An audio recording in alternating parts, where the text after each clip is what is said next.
What happens when the wolves disappear? Okay, I'm going to tell you a story. Try to imagine what happens next. You're a farmer, and wolves are stealing your chickens. So you set traps, and all the wolves die off. Problem solved.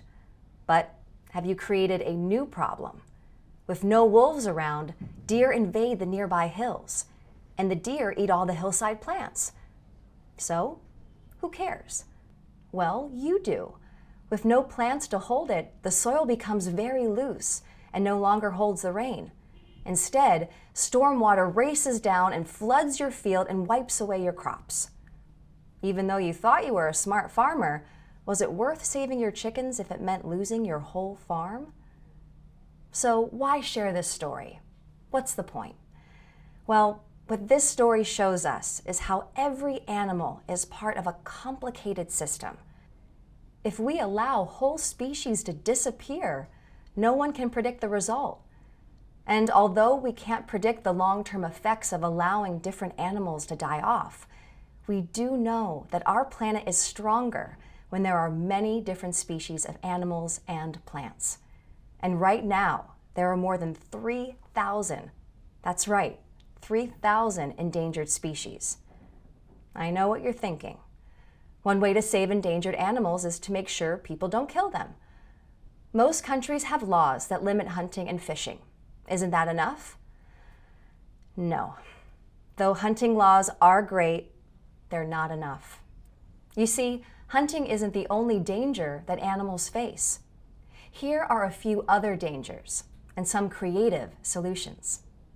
Indonesians are putting tracking collars on elephants. Why do that? Well, when elephants move out of the jungle and into areas where they can cause problems and get hurt, the collars allow people to track them and guide them to a safer place.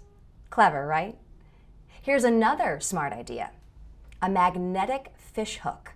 Why magnetic? Surprisingly, it protects sharks. Sharks keep oceans healthy. When people fish, sharks caught by mistake are just thrown away. But it turns out that sharks hate magnets, so they stay away from magnetic hooks. But what about other fish? It's okay. The hooks don't bother the fish people want for food. So everyone wins. Well, except for the fish, of course. Here's another problem and another idea. Imagine the Costa Rican jungle. Countless monkeys live there. One day, zoom, a new highway cuts through the jungle, and suddenly the monkeys are getting hit by cars. What should we do? Here's a solution that I love: monkey bridges. Overhead ropes hang over the road so happy monkeys can swing safely across. Brilliant.